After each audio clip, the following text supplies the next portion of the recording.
Welcome back, friends. Today we are going to discuss graphical representation of data.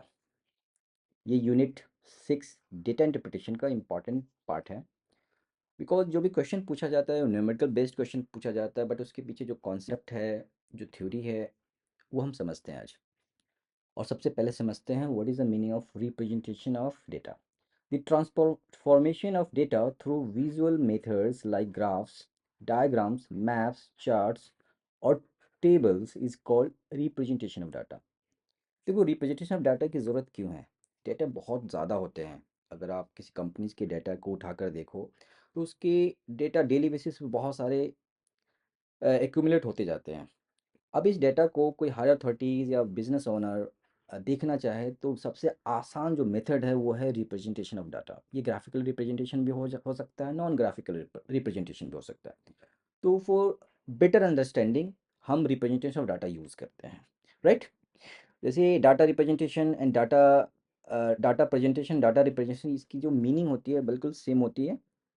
इसमें कभी confuse मत होना आप कि ये डाटा प्रेजेंटेशन और डाटा रिप्रेजेंटेशन क्या क्या होता है। देखो, जब हम टेबल फॉर्म में इस तरह के डाटा को फीड कर देते हैं और फिर देखते हैं तो हमें बहुत कुछ आने लगता है कि यार ये जो इस तरह के डेटा, यानी आपके पास बहुत सारे डाटा है, उसको इस टेबल फॉर्म में अगर कन्वर्ट करके देखें तो हमें लगता है कि हाँ, ये डेटा कुछ कह रहा है, यानी आसानी से आप इंटरप्रेट कर पाओगे। या इस तरह से अगर कोई ग्राफ है, हिस्टोग्राम्स है, इसे आप देखते हो तो आपको समझ में आता है कि ये डेटा क्या कह रहा है, राइट? क्या ट्रेंड सेट कर रहा है, क्या क्या इसका मतलब हुआ। ठीक है, तो इसका यही मेन बेनिफिट है कि आप आसानी से एक बड़े से डाटा को ग्राफिकल या नॉन ग्राफिकल फॉर्म में कन्वर्ट करके आसानी से इंटरप्रेट कर सकते हो, right? Because there are several techniques for data presentation and are broadly categorized in two ways. The first one is non-graphical techniques and the second one is graphical techniques. हम समझते हैं दोनों को, non graphical and graphical techniques. हमारा सारा focus हमारा graphical techniques पे ही होगा इस थ्योरेटिकल क्लास में। नॉन ग्राफिकल को भी हम डिस्कस करेंगे। आगे बढ़ते हैं।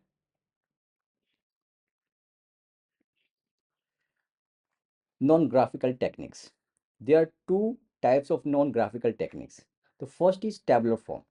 This is better known as numerical data tables. अभी हमने जस्ट बताया कि आपका एक टेबल है। इस टेबल में इस तरह हम डाटा फीड करते हैं, बट यहाँ पे कहीं भी मैप्स, पिक्चर्स, एनिमेशन, डायग्राम हम नहीं शो कर रहे हैं। एक टेबल ड्रॉ करते हैं, उसमें सारे डेटा को कुछ रूल्स के हिसाब से फीड कर देते हैं। तो इस तरह के डेटा रिप्रेजेंटेशन को हम क्या कहते हैं? Tabular form, right?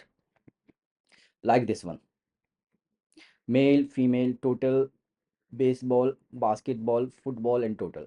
यानी कितने मेल है जो बेसबॉल खेलते हैं, कितने मेल है जो बास्केटबॉल खेलते हैं, कितने मेल है जो फुटबॉल खेलते हैं, टोटल क्या है जो मेल पर्सन है। अगर इसी को इंडिविजुअली हम डेटा जो है दे और किसी को समझने के लिए बोले तो नहीं समझ पाएगा, क्योंकि वन बाय वन करके डाटा को देखना और फिर उसे विजुअलाइज करना या इंटरप्रेट करना पॉसिबल नहीं होता। बट इस टेबुलर फॉर्म से हम आसानी से विजुअलाइज कर सकते हैं, इंटरप्रेट कर सकते हैं। Tabular form is the most commonly used technique for data presentation. और आपको बताते हुए चलूँ कि सबसे ज़्यादा जो क्वेश्चंस पूछे जाते हैं डीआई में, न्यूमेरिकल बेस्ड, वो इसी फॉर्मेट में पूछे जाते हैं। आपको एक टेबल दे दिया जाएगा और उससे रिलेटेड क्वेश्चन आपसे पूछे जाते हैं, 4 5 क्वेश्चंस पूछे जाएंगे। तो आगे समझते हैं। और the technique provides a correlation measurement of to values variables at a time. ये देखो, ये एक मेल फीमेल फर्स्ट वेरिएबल्स, और ये बेसबॉल, इस बास्केटबॉल, फुटबॉल, ये क्या है? टू वैल्यूज, टू वेरिएबल्स है। किस तरह का प्लेयर है, मतलब किस तरह का स्पोर्ट्स खेलता है, और वो मेल है या फीमेल है। तो देयर इज क्रॉस टेबुलेशन है। तो इस तरह की जो टेबल्स दिया होता है उसे हम आसानी से इंटरप्रेट करके क्वेश्चन सॉल्व कर सकते हैं।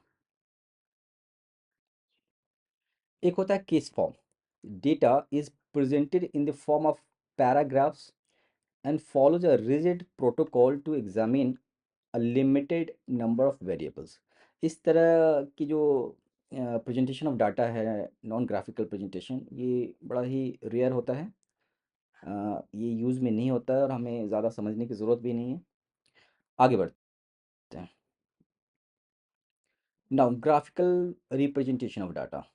ग्राफिकल, देखो ग्राफिक का मतलब क्या होता है? ग्राफिक का मतलब होता है ड्राइंग्स, पिक्चर्स, एनिमेशन, मूवीज, है ना? ये सब क्या है? ग्राफिक है, जो विजुअल एक हमें नज़र आता है, राइट? तो ऐसा रिप्रेजेंटेशन जो इसी फॉर्म में हो, that is called graphical representation of data.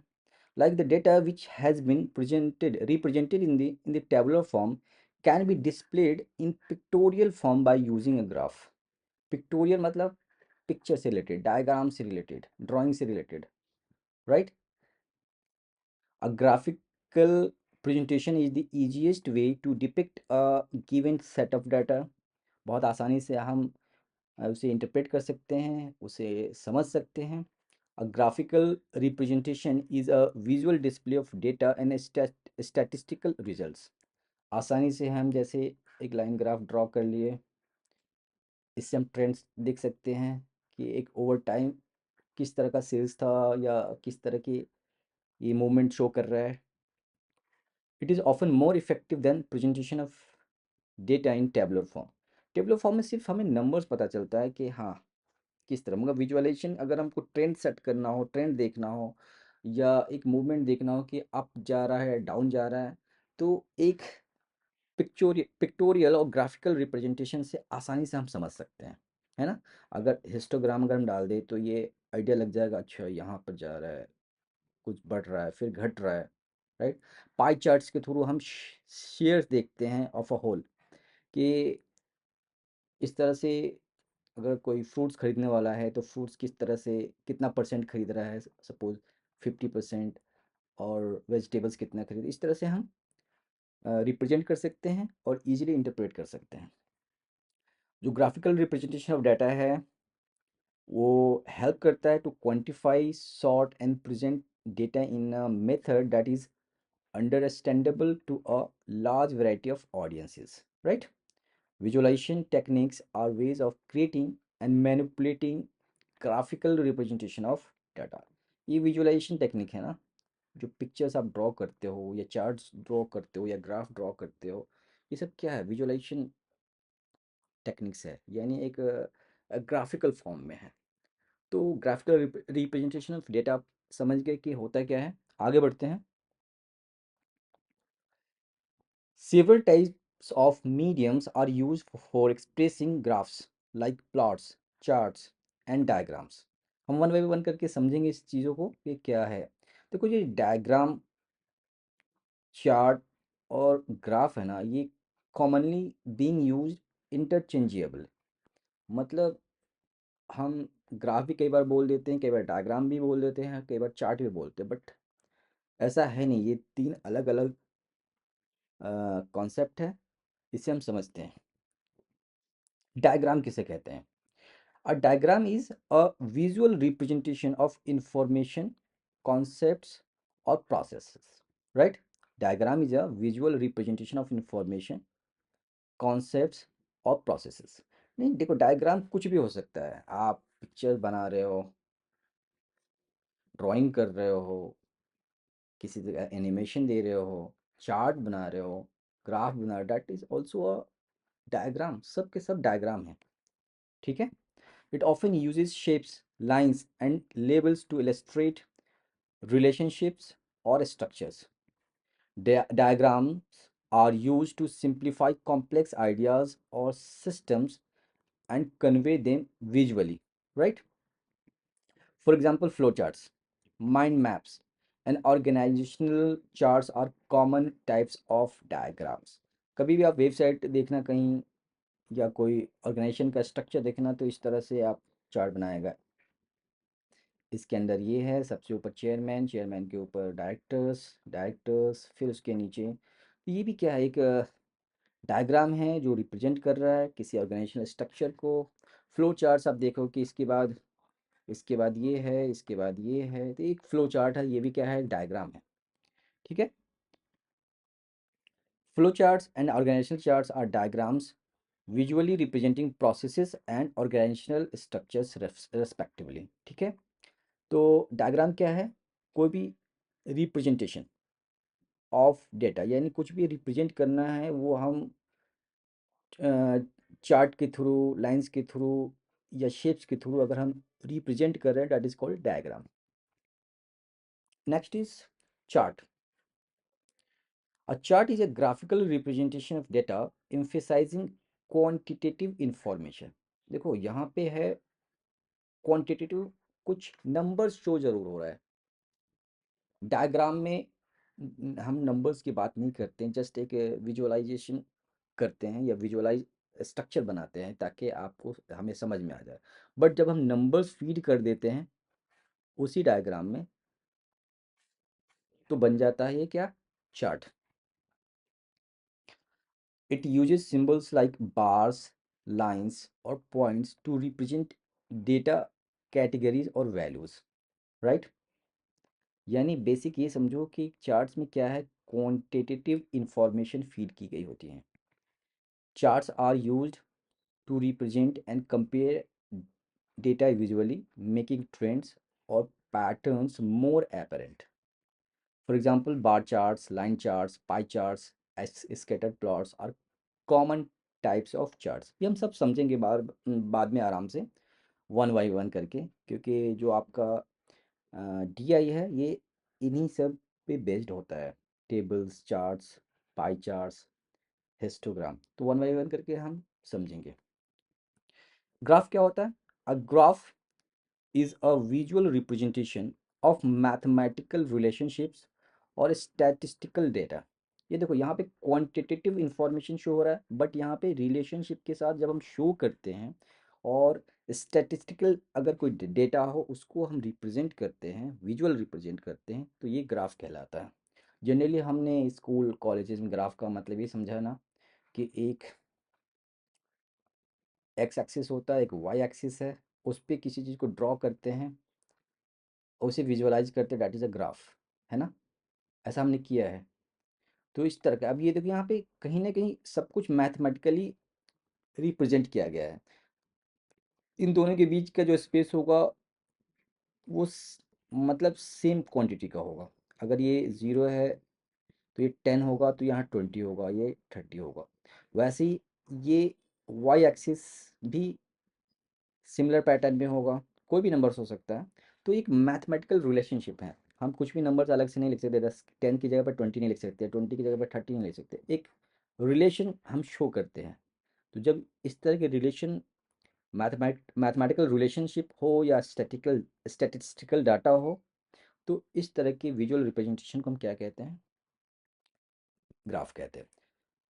It typically uses points, lines, and coordinates to illustrate relationships between variables, right? Graphs are used in mathematics, science, statistics to show patterns, trends और correlation, right? यानी correlation show करने के लिए, pattern show करने के लिए, trend show करने के लिए हम ग्राफ्स यूज़ करते हैं। ये एक बेसिक डिफरेंशिएशन हो गया आपके डायग्राम, चार्ट्स और ग्राफ में। आगे हम समझते हैं जो एक्चुअली में हमें ये एग्ज़ाम्स में जो टेबल्स या फिर जो भी ग्राफिकल रिप्रेजेंटेशन के थ्रू क्वेश्चन पूछे जाते हैं उसको हम समझते हैं। जैसे पहला, दैट इज़ कॉल्ड हिस्टोग्राम। ये हिस्टोग्राम आपने देखा होगा, इस तरह के क्वेश्चंस कई बार पूछा गया है यूजीसी नेट पेपर 1 में। ये बिल्डिंग्स है सारे, यानी इसको हम ऐसे ही समझने के लिए बोलते हैं, ये बिल्डिंग्स है, ऊंची ऊंची बिल्डिंग्स, स्काई क्रैपर्स। बट इसके बीच में कुछ रिलेशंस हैं, मैथमेटिकल रिलेशनशिप है। ये देखो 0 से 20 है, 20 से 30, 30 से 40, यानी इसके बीच का जो गैप है 10। यहाँ देखो 1 2 3 4, ये सब बिल्कुल एक मैथमेटिकल रिलेशनशिप में सारा डाटा को रिप्रेजेंट किया गया है। तो histogram is represented by a rectangular bar. ये सारे क्या है, रेक्टेंगुलर बार है। टू डिपिक्ट फ्रीक्वेंसी डिस्ट्रीब्यूशन, याद रखना हिस्टोग्राम को हमेशा फ्रीक्वेंसी डिस्ट्रीब्यूशन यानी डिपिक्ट फ्रीक्वेंसी डिस्ट्रीब्यूशन के लिए यूज़ किया जाता है। अब यहाँ देखो 20 से 30 ये क्लास हो जाता है। इस क्लास में कितनी फ्रीक्वेंसी है, दो है। 20 और 30 क्लास क्लास आपने पढ़ा होगा ना कि जब स्टैटिक्स पढ़ा होगा तो क्लास इंटरवल पढ़ा होगा आपने। तो ये वो यही क्लास इंटरवल है। 20 और 30 के बीच जो डेटा है वो कितनी है, वो 2 है। वैसे ही 30 और 40 के बीच में 4 है। 40 और 50 के बीच में भी 4 है। 50 और 60 क्लास इंटरवल के बीच में क्या है, 5 है। 60 एंड सो ऑन। तो इस तरह की जो रिप्रेजेंटेशन है वो एक्चुअली में क्या किस लिए किया जाता है, फ्रीक्वेंसी डिस्ट्रीब्यूशन के लिए कितनी नंबर्स में है इस क्लास इंटरवल में, इसको हम डिपिक्ट करते हैं through histogram. Size of the class interval is represented by width. ये जो विड्थ है ये क्या है, क्लास इंटरवल है, अभी मैंने बताया। Size of the frequency is represented by height. जो इसकी हाइट है वो फ्रीक्वेंसी शो करती है, यहाँ पे ऑलरेडी मेंशन किया हुआ है फ्रीक्वेंसी। हाइट है फ्रीक्वेंसी, फ्रीक्वेंसी शो करता है। और the size of the class interval is represented by width यानी 20 30 30 40। क्लास बाउंड्रीज और intervals is important in the construction of histogram and represent in horizontal और X axis of the graph, right. ये X axis होता है ना, आपने पढ़ा ही होगा, एक्स और वाई। तो जो बाउंड्रीज और इंटरवल्स है वो एक्स एक्सिस पे ही रिप्रेजेंट किया जाता है। Frequency is represented as height in the graph on Y axis. ये वाई एक्सिस पे हाइट जो आपकी फ्रीक्वेंसी वो शो की जाती है। Histogram is essentially an area diagram composed of series of adjacent rectangles. हमेशा याद रखना कि ये जो हिस्टोग्राम होगा ना वो आपस में जो कोई गैप नहीं होता है, दो रेक्टेंगल बार्स के बीच में कोई गैप नहीं रहेगा, ठीक है। यहाँ पे बिकॉज यहाँ पे ये शो नहीं, इसमें फ्रीक्वेंसी नहीं, इसलिए यहाँ पे एक ज़ीरो वैल्यू है। बट ये 80 टू 90 ये क्या है, ये क्लास इंटरवल है। बट यहाँ पे ज़ीरो फ्रीक्वेंसी है, बट ये सब एक दूसरे से एकदम क्लोज है, कोई गैप नहीं है। बार चार्ट और बार डायग्राम और बार ग्राफ, इसे समझते हैं। अभी हमने जस्ट समझा कि हिस्टोग्राम में जो रेक्टेंगुलर बार्स होते हैं वो आपस में एक दूसरे से एकदम से सटे होते हैं, एडजेसेंट होते हैं। यहाँ देखो, बट यहाँ गैप है। यहाँ हम क्या कर रहे हैं, यहाँ पे क्लास इंटरवल नहीं है। यहाँ पे क्या करना है, यानी ये जो रिप्रेजेंटेशन ऑफ डेटा है ये कैटेगरीज को रिप्रेजेंट कर रहा है, राइट। ये देखो pears apples and so on. ये कैटेगरीज में कितने प्रोडक्शन हैं, थाउजेंड्स में कितने प्रोडक्शन, यानी डिफरेंट डिफरेंट कैटेगरीज को जब कंपेयर किया जाता है through bar diagram, that is called bar chart.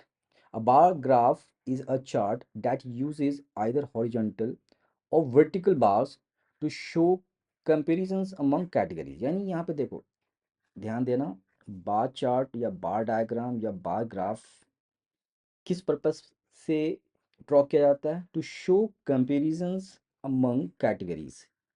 यानी कैटेगरीज को रिप्रेजेंट करने के लिए बार चार्ट या और बार डायग्राम या बार ग्राफ यूज किया जाता है, ठीक है। One axis of the chart shows the specific categories. ये एक्स एक्सिस है, यहाँ पे हम कैटेगरी शो कर रहे हैं। And the other axis represents a discrete value, यानी एक नंबर होगा जो डिस्क्रीट वैल्यू में होगा, लाइक 1 2 3 4 5। क्योंकि कैटेगरीज है इसको हम पॉइंट्स में नहीं डाल सकते हैं। नंबर ऑफ स्टूडेंट्स 1 होगा, 2 होगा, 10 होगा, 20 होगा, 1.2 नहीं होगा। वैसे पियर्स 1.5 नहीं होगा, 1.7 नहीं होगा। Some bar graphs represent bars clustered in groups of more than one, and others show the bars divided into sub parts to show cumulative effect। कई बार हम यूज़ करते हैं इस तरह के सब पार्ट्स को, बट जब हम क्वेश्चन करेंगे तो वहाँ पे हम समझते हुए आगे बढ़ेंगे। नेक्स्ट है पाई चार्ट आपने देखा कभी इस तरह का? ये 20%, 25%, 25%, 25%, इस तरह की चीज़ें आपने देखी होगी। That is called pie chart, like this one. यानी पाई चार्ट क्या होता है? एक होल है, होल मतलब एक कंप्लीट सर्कल है। इसमें डिफरेंट डिफरेंट जो कैटेगरीज है उसका कंट्रीब्यूशन कितना है। यानी हम पाई चार्ट से हम क्या शो करते हैं? कंट्रीब्यूशन। यानी a circular graph that represents total value in circle and components in part wise। एक टोटल है, 100% लोग हैं, उसमें से 10% पीच खाने वाले हैं, ग्रेप्स 27%, 13% ऑरेंज, 20% पाइनएप्पल एंड 30% बनाना। यानी 100% को रिप्रेजेंट डिफरेंट कैटेगरीज में किया जा रहा है। तो इस तरह से जो रिप्रेजेंटेशन हम डेटा करते हैं वो पाई चार्ट कहलाता है। Useful in comparing components in total value, याद रखना ये इंपॉर्टेंट चीज़ है। Comparing components and total value, total value क्या है? उसमें डिफरेंट डिफरेंट जो वैल्यू है, जो कैटेगरीज है, उसका कंट्रीब्यूशन क्या है, ये पाई चार्ट से ही शो होता है। Data are express in percentage of the total value. ठीक है, पाई चार्ट में हमेशा परसेंटेज हम शो करते हैं कि उसका कंट्रीब्यूशन किस लेवल का है।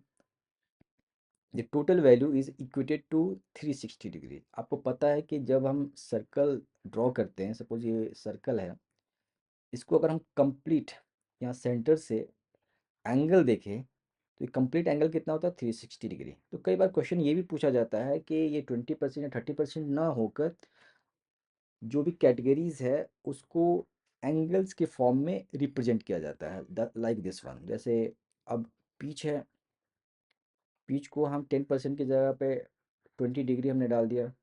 मैं फॉर एग्जांपल अभी ये स्केल पे नहीं बता रहा हूँ, बस एग्जांपल के लिए बता रहा हूँ। यहाँ पे 30% कर दिया, यहाँ 40% कर दिया, और यहाँ पे जो है 50% कर दिया। इस तरह से भी हम, परसेंट नहीं, डिग्री, ये डिग्री है, यानी 360 डिग्री में हम इसे कैटेगराइज कर दिए। इसको हम आसानी से परसेंटेज में भी कन्वर्ट कर सकते हैं, बिकॉज टोटल कितना होता है? 360 डिग्री, उसमें से 50 डिग्री, सपोज यहाँ देखो, यहाँ 50 डिग्री ना होकर यहाँ पे 180 डिग्री होगा, क्योंकि हम कंफ्यूज थोड़े हो गए, क्योंकि यहाँ पे हमने 50% डाल दिया, बट 150% का मतलब हुआ 180 डिग्रीज। ठीक है, 45 डिग्रीज, 30 डिग्री। तो 360 डिग्रीज को डिफरेंट डिफरेंट डिग्रीज में जो हम शो करते हैं उसको, उसे हम इजीली परसेंटेज में हम कन्वर्ट कर सकते हैं। बिकॉज टोटल जो एंगल्स होता है एक सर्कल में 360 डिग्री है, और उसमें से जो डिफरेंट डिफरेंट कैटेगरीज की एंगल्स है उसके बेसिस पे हम परसेंटेज में आसानी से कन्वर्ट कर सकते हैं। लाइन ग्राफ और स्टिक ग्राफ और लाइन चार्ट और लाइन प्लॉट और कर्व चार्ट, ये सब एक ही है। इसे समझते हैं। आपने किस कभी इस तरह के डायग्राम, ग्राफ देखा होगा कहीं ना कहीं। यहाँ देखो, डॉट्स डॉट्स डॉट्स है, ये सारे डॉट्स कनेक्टेड है लाइन से। समझते हैं। A line chart is the most basic type of chart used in finance, and it is generally created by connecting a series of past recorded data together with a line, right? जो भी है, देखो ये एक तरह से समझो कि टाइम सीरीज डेटा है, 1850, 1870, 1890, और इसमें जो डॉट डॉट दे रखे हैं उसको हम लाइन से जब हम कनेक्ट कर देते हैं तो ये एक लाइन ग्राफ बन जाता है। It is a style of chart that is created by connecting a series of data points together with a line. Line charts are ideal for representing trends over time. ठीक है, ये आपके MCQ के लिए एक इम्पॉर्टेंट पॉइंट है। Line graph और stick graph किस लिए यूज़ किया जाता है? Ideal for representing trends, trends over time. जब कभी कोई ऐसे डेटा का ट्रेंड या सेल्स या कोई भी चीज़ का जब ट्रेंड सेट करना होता है, ट्रेंड शो करना होता है, तो आप इस तरह के ग्राफ यूज़ कर सकते हैं, लाइन चार्ट या लाइन ग्राफ। यहाँ देखो, इजीली ट्रेंड शो हो रहा है कि ये ट्रेंड किस तरह से है, पहले कम था फिर बढ़ा फिर कम हुआ, right. Most common graphical representation, ये लाइन ग्राफ क्या होता है, ये बड़ा ही कॉमन है graphical representation of data by plotting the x axis on horizontal while y axis vertical। ये हमें पता है ग्राफ में ये use. Other graphical representation of data, ये क्या क्या होता है उसे भी समझते हुए आगे बढ़ते हैं। तो फर्स्ट इज फ्रीक्वेंसी पॉलीगॉन। ये क्या होता है, देखो हिस्टोग्राम में हमने समझा था, ये जो क्लास इंटरवल है, क्लास इंटरवल है, क्लास इंटरवल है, इसके मिड पॉइंट्स को अगर हम कनेक्ट कर देते हैं तो इसकी फ्रीक्वेंसी कनेक्टेड हो रही है। देखो frequency frequency frequency frequency frequency, तो ये आपस में जब एक लाइंस के थ्रू कनेक्ट करते हैं तो एक्चुअली में हम फ्रीक्वेंसी को कनेक्ट कर रहे हैं, तो इस तरह की जो पॉलीगॉन बनता है that is called frequency polygon, right. Next है क्यूमुलेटिव फ्रीक्वेंसी कर्व और ओगिव। क्यूमुलेटिव आपको पता है ना, क्यूमुलेटिव फ्रीक्वेंसी क्या होता है, यानी सपोज इस क्लास इंटरवल में 0 है और नेक्स्ट क्लास इंटरवल में 2 है, तो यहाँ 0 + 2 2 होगा, बट नेक्स्ट में क्या है फ्रीक्वेंसी 8 है और +2, तो ये +2 करना प्रीवियस फ्रीक्वेंसी को ऐड करना करंट फ्रीक्वेंसी में ही क्यूमुलेटिव फ्रीक्वेंसी कहलाता है। तो इस तरह के जब कर्व बनाए जाते हैं या डाटा को रिप्रेजेंट किया जाता है, तो इस तरह का एक रिप्रेजेंटेशन ऑफ डेटा होता है लाइक दिस वन। देखो यहाँ पे 0 है, फिर <5 मोर देन 5, इस तरह से, यानी जो क्लास इंटरवल है उसमें हम प्रीवियस फ्रीक्वेंसी ऐड करते हुए नेक्स्ट में चले जाते हैं तो क्यूमुलेटिव फ्रीक्वेंसी मिलती है। और इस तरह से जब हम कर्व ड्रॉ करते हैं, यानी इस तरह से जब हम मिड पॉइंट को कनेक्ट करते हैं तो इस तरह से एक कर्व मिलता है जिसको हम क्यूमुलेटिव फ्रीक्वेंसी कर्व या ऑगिव कहते हैं। नेक्स्ट पिक्टोग्राम, पिक्चर से रिलेटेड कुछ है लाइक दिस वन, यानी हम नंबर ना शो कर पिक्चर जब हम शो करते हैं तो इस तरह का एक रिप्रेजेंटेशन ऑफ डेटा फॉर्म होता है that is called pictogram. Next is scatter diagram. Scattered का मतलब क्या होता है, dot dot dot dot dot, इस तरह से, यानी जब इस तरह से हम डेटा को रिप्रेजेंट करेंगे डॉट फॉर्म में, और ये डिफरेंट डिफरेंट जो स्कैटर्ड डॉट्स है, तो इस तरह के जो रिप्रेजेंटेशन ऑफ डेटा है, ग्राफिकल रिप्रेजेंटेशन ऑफ डेटा है, that is called scattered diagram, right. आगे बढ़ते हैं।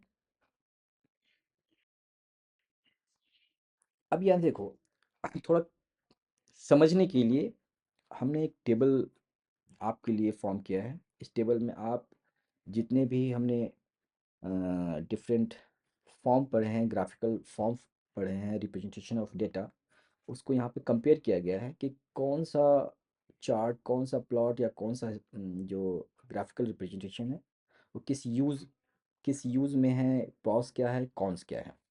अब यहाँ देखो बार चार्ट का मकसद क्या है, कंपैरिजन ऑफ डिस्क्रीट कैटेगरीज और ग्रुप्स। प्रॉस क्या है, easy to understand and interpret, allow comparison of quantities, provides a clear visual representation of data. इसके कॉन्स क्या है, may not be suitable for continuous data, यानी जो पॉइंट्स में data होता है जैसे हाइट वेट ये सब पॉइंट्स में होता है, इसको रिप्रेजेंट करने के लिए ये बार चार्ट यूज़ नहीं करते। Can become cluttered with to many categories, अगर ज़्यादा कैटेगरीज डालेंगे तो भी प्रॉब्लम है। लिमिटेड इन showing trends over time, right. ये कुछ कॉन्स हो गया। Line chart displaying trends and changes over continuous axis, यानी आप ट्रेंड्स जब शो करना होता है तो लाइन चार्ट यूज़ करते हैं। प्रॉस क्या है, effectively shows trends and patterns, ideal for time series data, यानी स्टैटिकल डेटा आपके पास है उससे हम रिप्रेजेंट करते हैं ट्रेंड शो करने के लिए, तो ये ideal for time series data होगा। Useful for illustrating relationship between variables, इसके कॉन्स क्या है, may not be suitable for discrete और categorical data, okay, less effective for displaying individual data points and requires a continuous data set, क्योंकि line chart show करने के लिए आपको हर एक जो भी इंटरवल आपने सेट किया उसका डेटा आपके पास होना चाहिए। अगर नहीं है तो अच्छे से रिप्रेजेंट नहीं कर सकते हैं। Scattered plot displaying the relationship between two variables, यानी हम जो डॉट डॉट करके शो कर रहे हैं, तो एक हम डॉट डाल रहे हैं, एक हम स्क्वायर डाल रहे हैं और शो कर रहे हैं। तो इसमें दो वेरिएबल्स को इजीली शो कर सकते हैं स्कैटर्ड प्लॉट के थ्रू। इसके प्रॉस क्या है? Clearly shows individual data points and useful for identifying correlation, यानी जब दो कैटेगरीज को आप डॉट फॉर्म में रिप्रेजेंट करते हो किसी ग्राफ पे, तो आप आसानी से कोरिलेशन शो कर सकते हो। ये कॉन्स क्या है इसके? May become cluttered with a large number of points, आप ज़्यादा इसमें कैटेगरीज डालोगे तो बिल्कुल वो विजिबल होगा, बट उस तरह से नहीं होगा जितना हमें होना चाहिए। यानी स्कैटर्ड प्लॉट में आप दो, मैक्सिमम दो तीन कैटेगरी लेके चल सकते हो, उससे ज़्यादा नहीं। Requires a sufficient number of data points, limited in representing data distribution, right?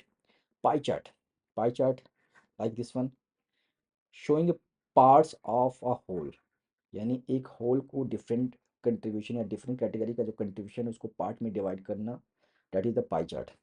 ये easily conveys the proportion of each category, right? Visually simple and easy to understand, आप आसानी से समझ सकते हो पाई चार्ट के थ्रू कि किसका कितना कंट्रीब्यूशन है। Useful for emphasizing proportions। Cons क्या है? Not suitable for large data sets और मेनी कैटेगरीज, राइट? लिमिटेड इन डिस्प्लेइंग प्रिसाइज वैल्यूज। हिस्टोग्राम कब यूज करते हैं? डिस्ट्रीब्यूशन ऑफ कंटिन्यूस डेटा, यानी आप क्लास इंटरवल को शो करने के लिए, फ्रीक्वेंसी बताने के लिए हिस्टोग्राम यूज करते हैं। प्रॉस क्या है? visualizes the shapes of the data distribution, useful for identifying patterns and outliers, provides a sense of central tendency। और कौन्स क्या है? sensitive to the choice of bin width, may be misleading if bins are not chosen carefully, limited in showing individual data points। ठीक है, तो ये एक comparison था different different chart और ग्राफिकल रिप्रेजेंटेशन का। आप इसे एक बार ज़रूर अच्छे से समझने की कोशिश करना, ताकि एग्ज़ाम में इस तरह से जब क्वेश्चन पूछा जाता है कई बार डिफरेंट डिफरेंट ग्राफिकल चार्ट्स या ग्राफिकल जो रिप्रेजेंटेशन ऑफ डेटा है, वो आप आसानी से आंसर कर सको।